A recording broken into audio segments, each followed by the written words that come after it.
जय माता दी। दोस्तों कैसे हैं आप सब। दोस्तों बात कर रहे हैं 19 और 20 सितंबर की कि ये 2 दिन मकर राशि वालों के लिए कैसे रहने वाले हैं।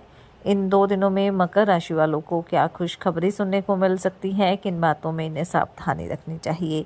तो इन 2 दिनों का राशिफल जानने से पहले हम इन 2 दिनों का पंचांग जान लेते हैं। 19 सितंबर 2024 दिन गुरुवार रहेगा। अश्विन माह कृष्ण पक्ष की द्वितीय तिथि रहेगी। वृद्धि योग रहेगा जो 7:18 तक रहेगा। उसके बाद ध्रुव योग प्रारंभ हो जाएगा। उत्तरा भाद्रपद नक्षत्र रहेगा जो सुबह 8:05 तक रहेगा। उसके बाद रेवती नक्षत्र प्रारंभ हो जाएगा। चंद्रमा सुबह 5:16 तक मीन राशि में फिर मेष राशि में आ जाएंगे। अभिजीत मुहूर्त का समय रहेगा 11:50 से 12:38 तक। राहुकाल का समय रहेगा दोपहर 1:46 से 3:17 तक। अब बात करते हैं 20 सितंबर की। 20 सितंबर 2024 दिन शुक्रवार रहेगा। अश्विन माह कृष्ण पक्ष की तृतीय तिथि जो रात्रि 9:17 तक रहेगी। उसके बाद चतुर्थी तिथि प्रारंभ हो जाएगी। ध्रुव योग रहेगा जो 3:18 तक रहेगा। उसके बाद व्याघात योग प्रारंभ हो जाएगा। अश्वनी नक्षत्र रहेगा। चंद्रमा मेष राशि में। अभिजीत मुहूर्त का समय रहेगा 11:49 से 12:38 तक। राहुकाल का समय रहेगा 10:12 से 11:49 तक। दोस्तों जैसा कि आप सब जानते ही हैं कि पितृपक्ष चल रहे हैं और जब हमारे पितृ प्रसन्न होते हैं तो हमारे जीवन में सुख समृद्धि आती है। और इसके विपरीत अगर हमारे पितृ हमसे नाराज हो जाएं तो हमें कई तरह की समस्याओं का सामना भी करना पड़ता है। अगर आपको लगता है कि आपके घर में पितृदोष है तो कुछ ऐसे संकेत होते हैं जिनसे हमें पता चलता है कि हमारे घर में पितृदोष है, हमारे पितृ हमसे नाराज है। क्योंकि बार बार प्रयास करने के बाद भी, मेहनत करने के बाद भी अगर हमें सफलता नहीं मिलती है तो ये पितृदोष का संकेत होता है। क्योंकि पितृदोष होने के कारण हमें कभी भी तरक्की नहीं मिल पाती है। साथ ही चाहे कारोबार है, नौकरी है, उसमें नुकसान होने लगता है। घर परिवार में विवाह से संबंधित समस्याएं हो जाती हैं। तो ये इस तरह की समस्याएं इस बात का संकेत करती है कि कहीं ना कहीं हमारे घर में पितृदोष है। और पितृदोष से मुक्ति के लिए सबसे जो उत्तम उपाय है वो पितृपक्ष की इस अवधि को माना गया है।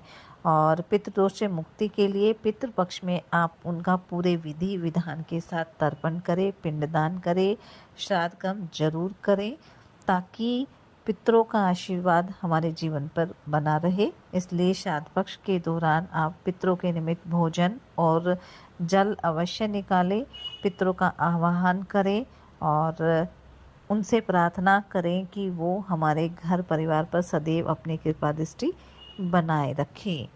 साथ ही साथ जो ये पितृपक्ष होते हैं इस दौरान पीपल के पेड़ की पूजा भी जरूर करनी चाहिए।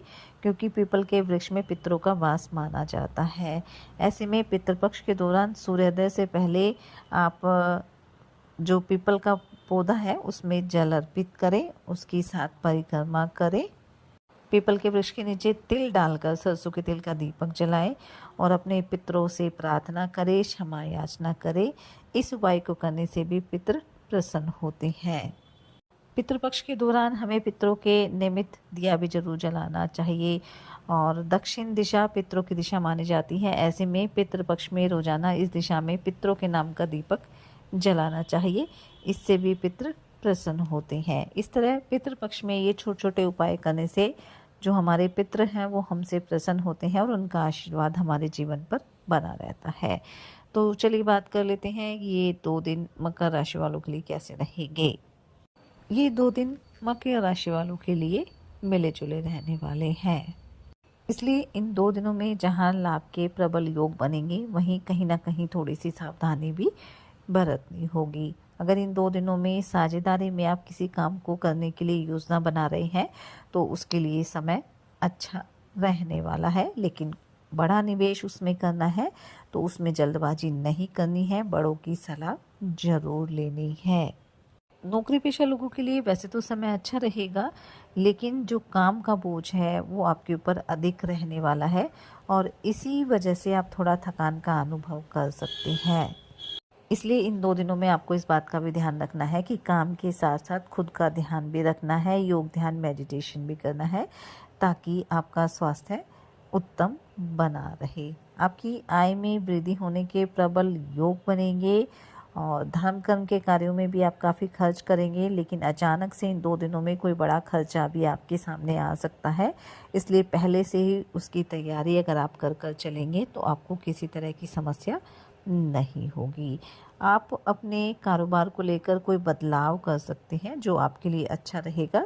बस उसमें जो भी ज़रूरी कार्रवाई होती है वो आपको ध्यानपूर्वक करनी है। अगर आपका कारोबार विदेश से जुड़ा है तो कोई खुशखबरी आपको सुनने को मिल सकती है।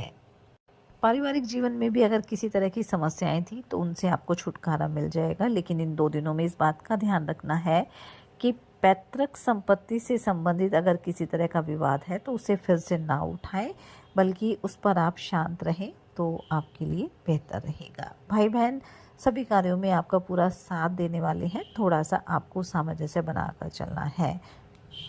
अगर लेन देन से संबंधित कोई मामला अटका हुआ था तो वह इन 2 दिनों में पूरा हो सकता है। आप अपनी आर्थिक स्थिति को बेहतर करने के प्रयासों में सफल भी रहेंगे। विद्यार्थियों के लिए वैसे 2 दिन अच्छे ही रहेंगे, बस आपको अपनी पढ़ाई में ढील देने से बचना होगा और अगर किसी तरह की समस्या है तो आप अपने टीचर्स से बातचीत कर सकते हैं, आपको उसका समाधान अवश्य मिल जाएगा।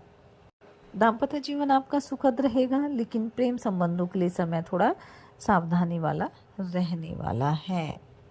घूमने फिरने भी आप जा सकते हैं और घूमने फिरने के दौरान आपको कोई महत्वपूर्ण जानकारी भी प्राप्त हो सकती है। इन 2 दिनों में आप अपने घर की ज़रूरतों की चीज़ों की खरीदारी पर भी अच्छा खासा धन खर्च करेंगे, लेकिन आपको इस बात का ध्यान रखना है कि अपने बजट के अकॉर्डिंग अगर आप चलेंगे तो आपको किसी तरह की समस्या नहीं होगी।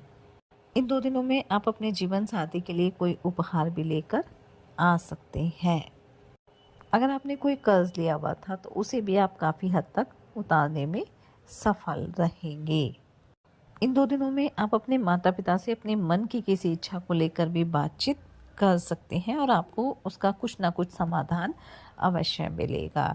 तो कुल मिलाकर हम कह सकते हैं कि ये जो 2 दिन है ये मकर राशि वालों के लिए मिले जुले रहेंगे, लाभ के योग बनेंगे, लेकिन कहीं ना कहीं थोड़ी सावधानी भी बरतनी होगी। चाहे आप वाहन चला रहे हैं, चाहे आप कारोबार कर रहे हैं, तो थोड़ी सी सावधानी आप अवश्य बरतें। साथ ही सच्चे मन से आप ईश्वर आराधना करें, हनुमान जी और शनिदेव की आराधना करें, हनुमान चालीसा का पाठ जरूर करें, अपनी सामर्थ्य अनुसार गरीब और असहाय लोगों की मदद करें। पितृपक्ष चल रहे हैं तो पूरे विधि विधान से अपने पितरों का श्राद्ध और तर्पण करें। इससे आपके घर परिवार में सदैव खुशियां बनी रहेंगी। ये 2 दिन आपके लिए मंगलकारी रहे। इसी मंगल कामना के साथ जय माता दी।